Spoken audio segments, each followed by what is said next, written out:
Hello and welcome to my list of the top games of the 8 and 16-bit era. This is a time that produced some of the best games of all time, a time when we marveled at just how the developers were able to cram so much into such limited hardware. Now just to be clear, this is a completely subjective list based on my own personal tastes, which tend to lean toward challenging action platformers and puzzle games, but there are certainly others included as well. This list is going to be split between games I grew up playing and games I discovered much later in life on systems I didn't have access to earlier. I hope you enjoy my list and share your own favorites in the comments.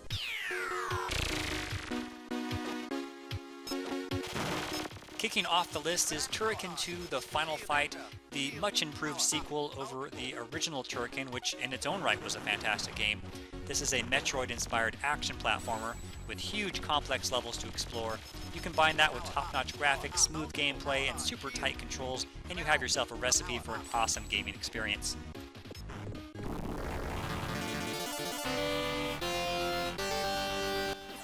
R-Type is a fantastic horizontal space shooter that truly set a new benchmark for how shoot-'em-ups should be done. It was inspired by Gradius, with themes reminiscent of Aliens, as you guided your starship through various terrains and hostile environments with seemingly endless swarms of aliens on the screen. Luckily, there were several power-ups that you could acquire. I first played this on the Amiga, which was a very well-done port. The game was merciless, but we kept coming back for more.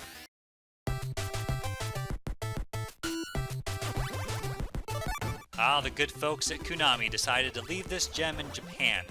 Why? In Moai-Kun, you play as an Easter Island statue who must rescue all his buddies while solving the increasingly complex puzzles thrown at you in each level. Your only attack is to thrust your rock head in your enemies or to throw a boulder at them. You can also acquire bombs that need to be strategically placed to access certain sections, and in later levels, this becomes super precise. This is a quality puzzle game that takes its roots from games like Sokuban, and you need to go play it.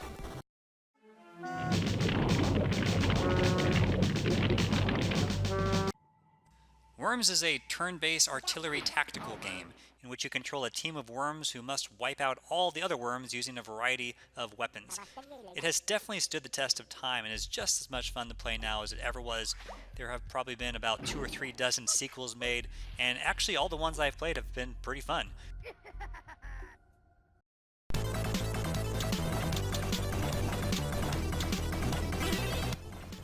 I love cool and unusual games, as you will discover as my list continues. Apidya is definitely that. It's a space shooter like R-Type, except instead of a spaceship you are a bee, and instead of outer space attacking aliens, you are on Earth attacking other insects, as well as Pike, and evil possessed dolls, even robots. The soundtrack is legendary, and this is one of the best shoot-'em-ups out there, so go try it.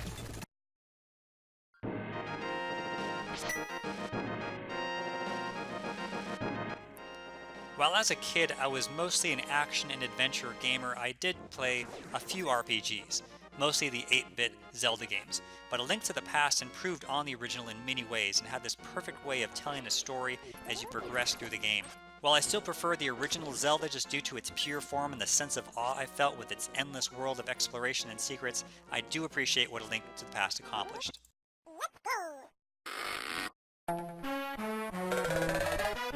The concept was simple, and so were the brains of the stars of the game. In Lemmings, they walk in a straight single-file line until they are either dead or you manage to quickly build a safe passage for them to exit and move on to the next level.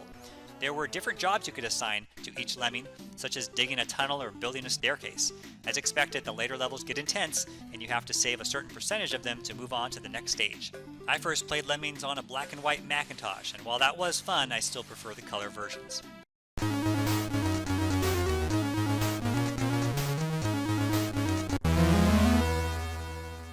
Nebulus is a difficult action platformer with a really cool pseudo 3D effect.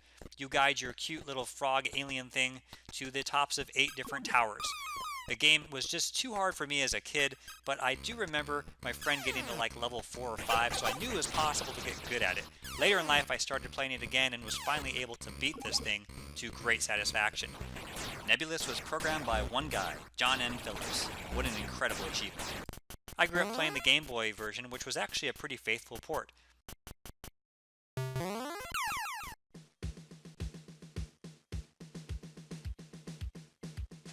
Tomahawk was my first helicopter simulator I can recall playing. The developer, DK Marshall, worked with the manufacturer of the Apache for a year and a half to get all details translated into the game.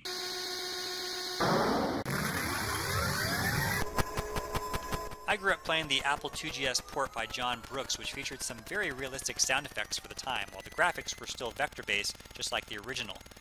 You were tasked with piloting the Apache and taking out enemy ground forces and other choppers who are occupying Allied territories.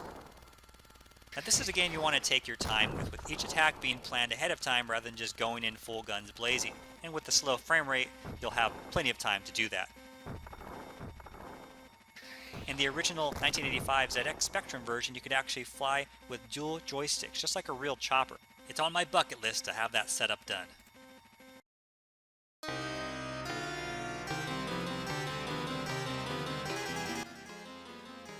The guys at Game Arts really were masters of the craft. With Alisia Dragoon, they took the concept of Firehawk and applied it to the mythological past in this fantasy epic.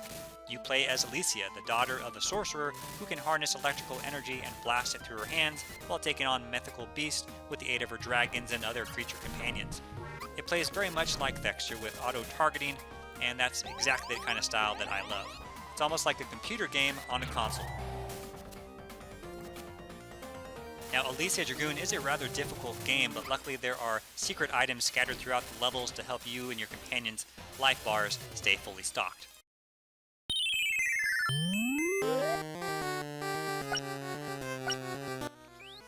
There are so many puzzle games available, it takes a really good one to stand out from the crowd.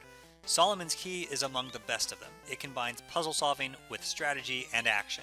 You play as a sorcerer named Dana who must retrieve Solomon's Key to restore the light to the world. You do this by finding the keys to each level, unlocking the door, and exiting it. There are fairies that can be summoned by chiming a bell and fireballs to shoot at your enemies.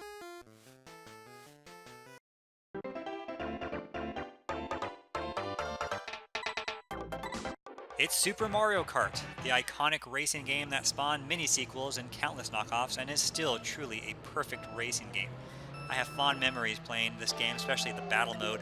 It featured a who's who of famous Nintendo characters who all had unique personalities with strengths and weaknesses that had to be carefully considered before your selection. Of course, everyone had a favorite. Mine was Bowser. This is a game where you're guaranteed to have a good time.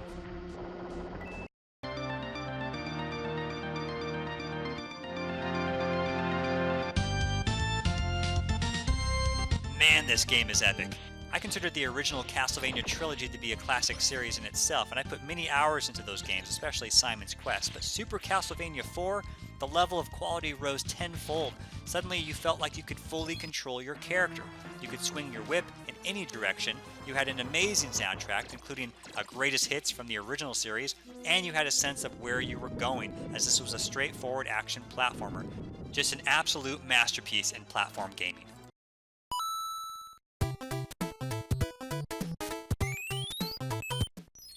It almost feels cliche to add this game to a top games list, but it more than deserves the spot. I can still remember buying this game at Toys R Us in 1991 and being instantly addicted. Mario is better than ever, with new power-ups including the iconic Tanuki suit as he travels through the mushroom world, jumping on Koopa Troopas and playing his magic flute. What else is there to say? Just a perfect Mario game through and through.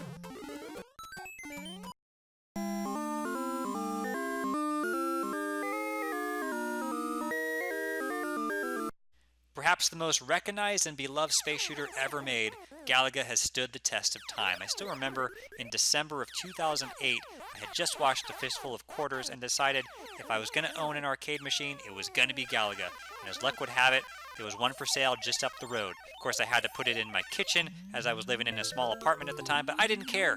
It was mine. Of course, the big claim to fame in Galaga is the feature you just saw there, where you can rescue your captured ship for double firepower.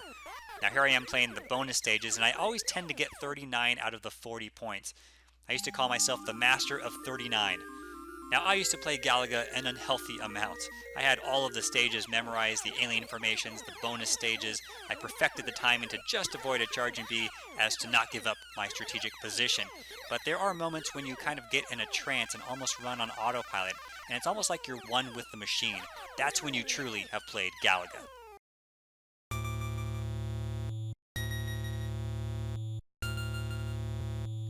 Like Zelda, Metroid was a game that I liked to play as a kid, but I couldn't get very far in it. I had always played linear platformers up until then, and so the idea of being able to go in any direction and explore on a platform-style game was new to me. What it really needed was a map system, although a lot of us just drew our own. As an adult, I did finally beat it, and I learned to appreciate just how far ahead of its time it was, with the only similar game that comes to mind being Thexder.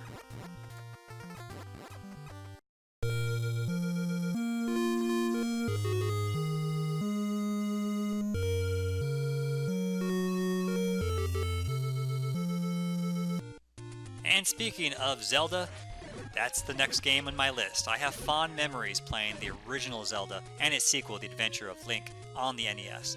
It was too complicated and difficult for me to beat it back then, but eventually, like Metroid and other games, I did. It is hard to articulate just how groundbreaking this game was to people who grew up with solid action RPGs already around.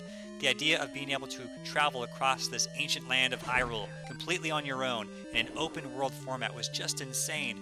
Of course, it helps the game has an amazing story, a memorable character, iconic music, and is just a joy to play. Yes, it was far too cryptic in places, but for some reason that didn't really bother us back then. I think there was a different mentality where we just sort of drew maps on paper and discussed our findings with our friends at school and hope for the best.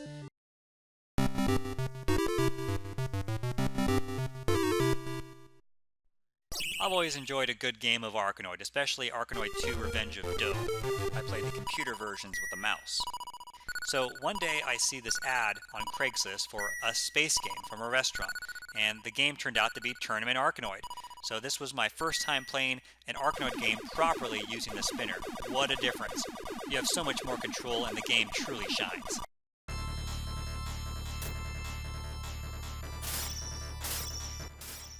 In this fantasy-themed arcade game, you play as Rastan. This is the Apple IIgs port by John Brooks, which is the best home version that I know of. In Rastan, you must slash your way through all kinds of mythical creatures such as chimeras and harpies and minotaurs. The historical setting sort of reminds me of Altered Beast a bit, although Rastan predates that and really exemplifies how a hack-and-slash game should be done.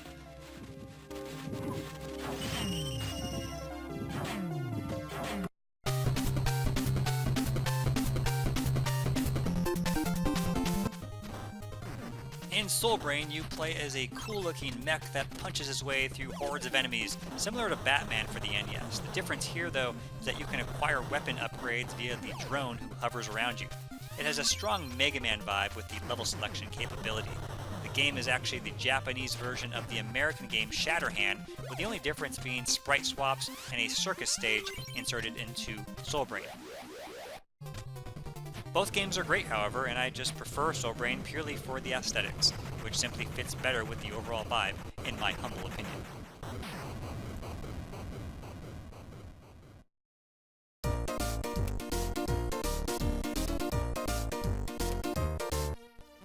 Fire and Ice is a game I discovered later in life when I was looking at the Amiga library around 2010 or so.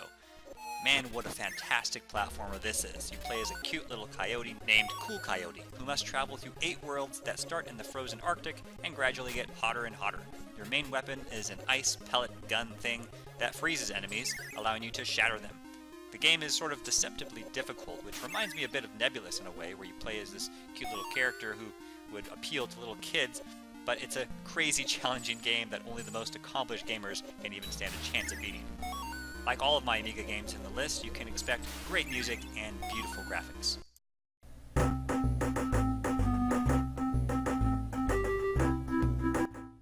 Whatever happened to the adventure game genre?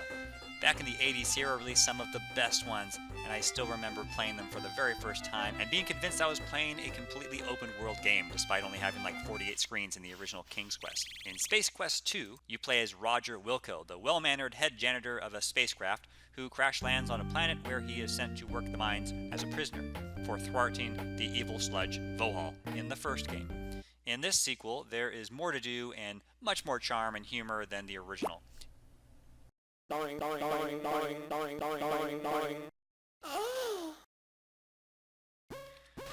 Crystal Quest was originally a Macintosh game by Patrick Buckland and was ported by the master programmer Birger Becky Heinemann. I discovered this amazing Apple IIgs port and immediately fell in love. Using a mouse, the object is to collect crystals and make your way to the climactic portal doors. Hordes of enemies and mines await, but luckily you have some powerful tricks up your proverbial sleeves, if you had sleeves. The main character is a white orb, and the game takes place in outer space. Or at least I think it does. In fact, I have no idea where this game takes place. It doesn't matter though. This game is absolutely addictive, and I just love the sounds. They're so charming.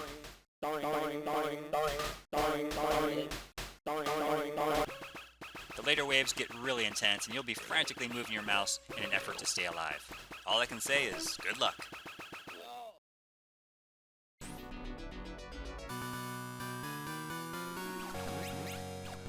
As Sir Arthur, you must vanquish all of the zombies, ogres, and ghosts and goblins. Also, you must rescue your Princess Prinprin. The level map shown before each stage makes the game seem small, but the levels are brutally difficult, and everybody knows it. They're also extremely fun to play, at least for sadistic gamers like me. The NES port is the one that I played the most, but the arcade version reigns supreme. Even the abbreviated Commodore 64 version is cool thanks to its groovy Chopin remix.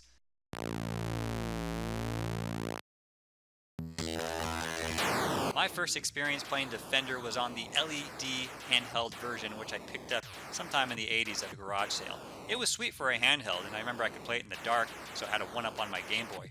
However, it was years later when I finally played the real thing. My jaw dropped. This thing was one of the fastest, coolest, most difficult games I had ever played.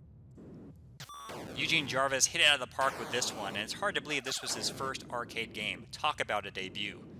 Oh, and the sound effects. Man, talk about iconic.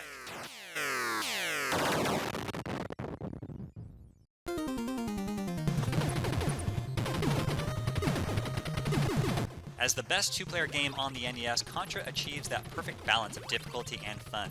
You had tight controls and guns that could fire in all 8 directions. This was a game that was constantly used as comparison as how a game should look and how a game should behave. The game has amazing staying power, and just about every retro gamer raves about it, and of course the Konami code is now part of the common lexicon. Overall, just a classic game.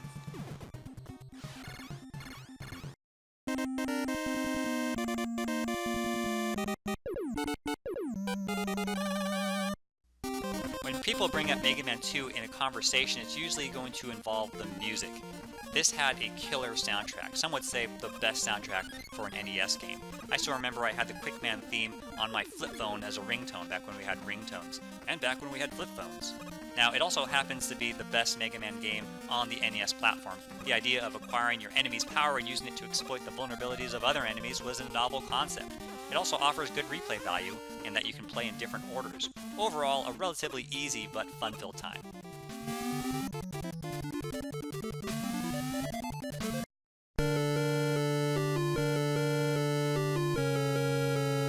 Any metalheads in the audience? This is Holy Diver. Around 2009 or so, I started exploring the Famicom library, and was amazed at just how many awesome games there were that were exclusive to Japan. As a heavy metal fan who actually saw Dio in concert with Deep Purple and the Scorpions, I was very much curious about Holy Diver, the game. Turns out, it's a top-notch Castlevania-style platformer, only faster, harder, and with a metal theme. Did I mention there's a part where your character, named Ronnie, turns into a freaking dragon? It doesn't get much more metal than that.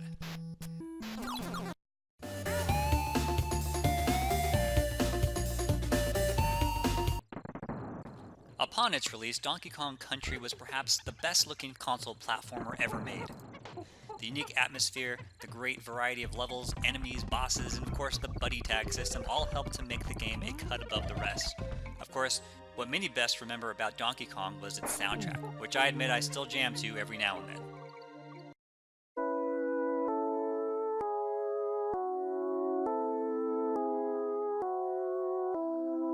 Every now and then you play a game that just completely sucks you in and takes your breath away. That's what the original Ys did for me. It has a good story, but most classic RPGs do. What this does is also deliver an amazing gaming experience with a world to explore that is complex enough to challenge the player, but not too intimidating, as in, it's not going to be like, where the heck do I go? I first played the Apple IIgs conversion of the game, which is spectacular, and it's in English. The cast of characters are memorable, and their side quests are tied perfectly to the overall story. The weapons system and the health system and unique features really make it easy to learn. And I also like the attack system, which is essentially just bashing into your enemies, but it works surprisingly well.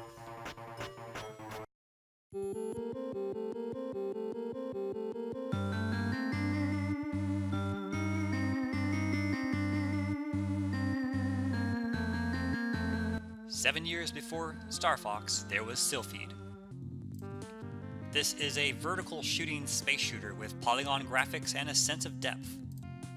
So what is there to say about Silpheed? Well, I could talk about the impressive 3D flat shaded polygon graphics, the stellar soundtrack, the ability to choose which weapons to use for different parts of the ship, the seemingly limitless upgrade options, the perfect difficulty curve.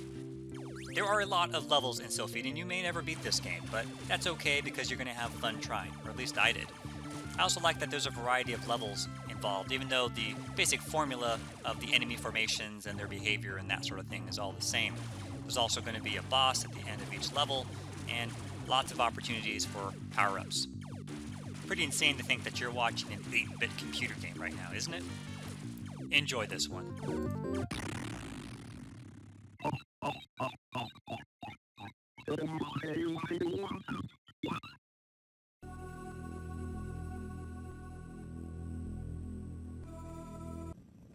There are certain games that are more than games. They are cinematic experiences that leave you spellbound.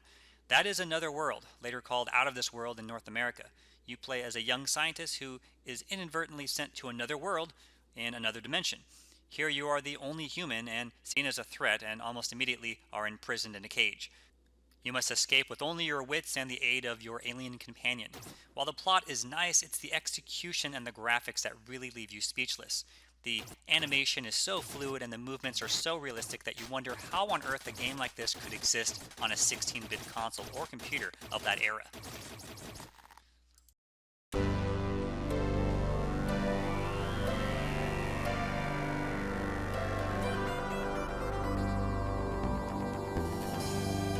Here is Firehawk, Thexder the Second Contact. I'm showing the original Japanese version here because it includes some introductory cutscenes that really give you a little bit of backstory. Essentially, you play as this engineer, Joanna Johnston, who builds and wears an armored exoskeleton suit called Firehawk. It's a more improved version of Thexder that is equipped with lasers and is able to convert into a fighter jet. Firehawk is an acquired taste. It took me a few plays to really get into this game, but once I was in, I was sold. The levels are more massive than the original with better graphics. You actually have true level bosses. There's a fantastic soundtrack with 23 unique tracks, weapon upgrades, and just a whole lot of awesome. Round one, fight! Hadouken! Hadouken! Hadouken! The perfection of fighting games, that is Street Fighter II Turbo Hyper Fighting. I played the hell out of this game on my Super Nintendo back in the day. It had a memorable ensemble of characters, a moves list that was actually easy to master, kick-ass music, and a high standard that is still being followed to this day. You know it's a high standard when you ask your friend while playing a new random fighting game, how do you do that move? And they respond, just do a Hadouken, and you know exactly what to do.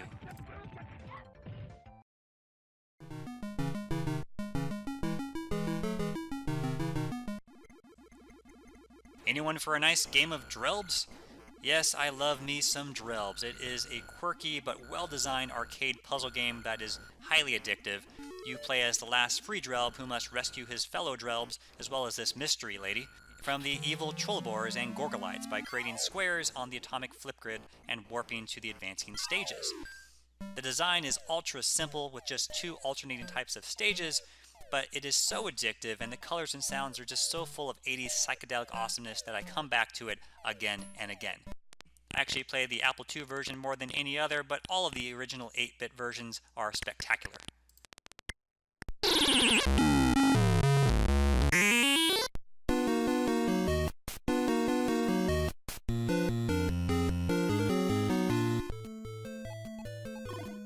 Super Mario Land was the first game I ever saw on the Game Boy. Tetris was the second. It seemed fun, but it was just a silly puzzle game, so I usually put in something with more action. Now I sit here talking about this game, and without question, Tetris is the best Game Boy game, period. It is simple, fun, and challenging, and I just love the sound effect on the Game Boy version when you get a Tetris.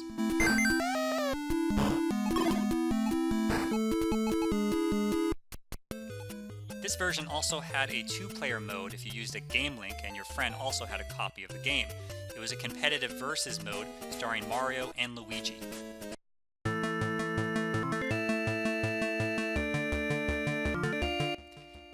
I've already mentioned the name several times, so it should be no surprise it's on my list. Thexder blew me away when I first played it back in the day, as it was the first computer game I can remember that actually felt like an arcade game.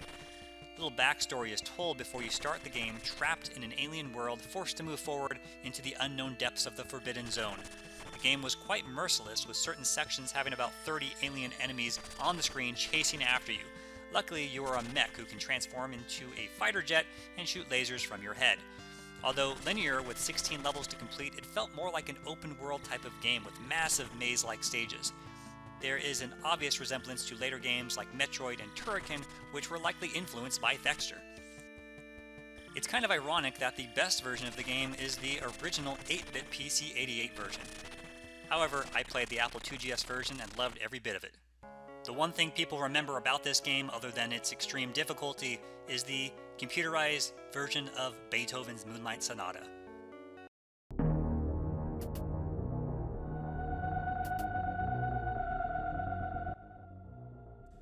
Super Metroid takes place immediately after the events of the original Metroid, and I just love this game so much. I actually discovered it much later on after its original release. I think I played it for the first time like in 2010 or something. I know, insane, right? How did I not play this game back in like 1994? I was quickly immersed in this game with the mysterious vibe, beautiful set, and the open world design that is as close to perfection as one can hope for. When compared to the original, Super Metroid is better in almost every conceivable way, with Samus having more areas to explore, weapons to acquire, and of course a smart map feature. Hooray for maps! The fact I didn't play this game until 15 years after it debuted, but I still think it's amazing, is a real testament to it, because this is not a product of the times, this is a timeless game. And the greatest game of all time?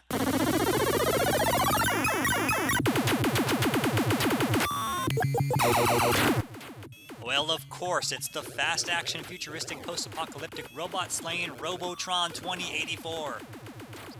It's notoriously difficult and perfects the classic arcade formula of easy to learn and difficult to master. If you can survive longer than 5 minutes, consider yourself in the upper 1% of players who have played this game. As the last hope for mankind, you must save as many humans as you can while blasting away at the never-ending onslaught of menacing robots with your lasers. Eugene Jarvis and VidKids were on fire in the early 80s, and in Robotron they achieved perfection.